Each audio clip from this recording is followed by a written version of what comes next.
Halo teman-teman, pernah gak sih kalian kepikiran kenapa brand Mixue, TikTok, atau bahkan Hyundai bisa ada di Indonesia, padahal mereka berasal dari negara lain? Nah, ternyata semua itu bukan kebetulan, tapi karena ada strategi dalam bisnis internasional.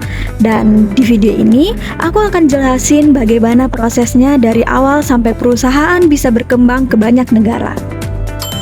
Pertama, bayangin ada perusahaan dari luar negeri yang ingin masuk ke Indonesia. Mereka punya pilihan, mau cuma jual produk dari jauh atau benar-benar datang dan membangun bisnis di sini. Kalau mereka memilih untuk datang langsung dan membangun usaha, itu disebut VDI atau investasi asing langsung. Jadi, mereka nggak cuma jualan, tapi benar-benar hadir di negara tersebut. Contohnya, Hyundai yang membangun pabrik mobil listrik di Indonesia.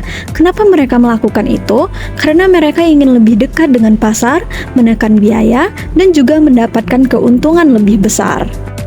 Nah, tapi sebelum sampai ke tahap membangun pabrik seperti itu, perusahaan sebenarnya punya beberapa pilihan cara untuk masuk ke pasar internasional. Disinilah muncul yang namanya entry mode. Entry mode itu adalah strategi atau cara perusahaan masuk ke negara lain. Misalnya, kalau mereka hanya menjual produk dari negara asal, itu disebut exporting. Kalau mereka memberikan izin ke perusahaan lain untuk menggunakan merek atau teknologi, itu dinamakan licensing.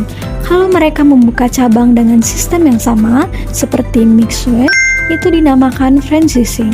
Dan kalau mereka bekerja sama dengan perusahaan lokal, itu disebut joint venture. Jadi, setiap perusahaan punya cara berbeda untuk masuk ke pasar, tergantung kondisi dan strategi mereka.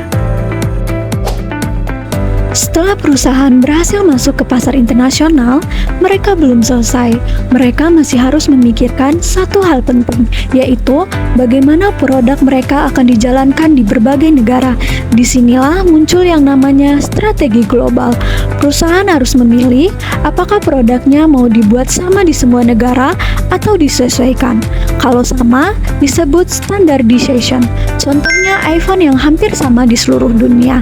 Kalau disesuaikan, disebut adaptation. Contohnya McDonald's yang menyesuaikan menu dengan budaya lokal. Seperti di Indonesia ada nasi. Dan sekarang banyak perusahaan menggabungkan dua strategi ini supaya tetap efisien, tapi juga relevan dengan pasar. Kalau semua strategi tadi berjalan dengan baik, perusahaan bisa berkembang lebih besar lagi, sampai akhirnya mereka menjadi perusahaan multinasional. Perusahaan multinasional adalah perusahaan yang sudah beroperasi di banyak negara. Mereka punya kantor pusat dan juga cabang di berbagai negara di seluruh dunia. Contohnya seperti Google, TikTok, dan Samsung. Tapi, semakin besar perusahaan, semakin kompleks juga pengelolaannya. Karena itu, mereka membutuhkan struktur organisasi yang jelas dan koordinasi yang kuat agar semua cabang bisa berjalan dengan baik dan tetap satu arah.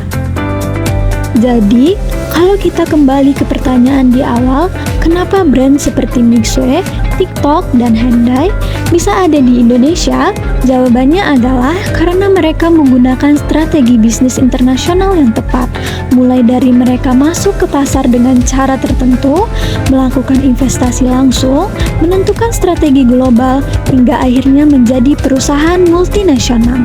Di era digital sekarang, semua ini semakin berkembang karena teknologi dan internet. Dan tanpa kita sadari, kita semua sudah menjadi bagian dari sistem bisnis global tersebut.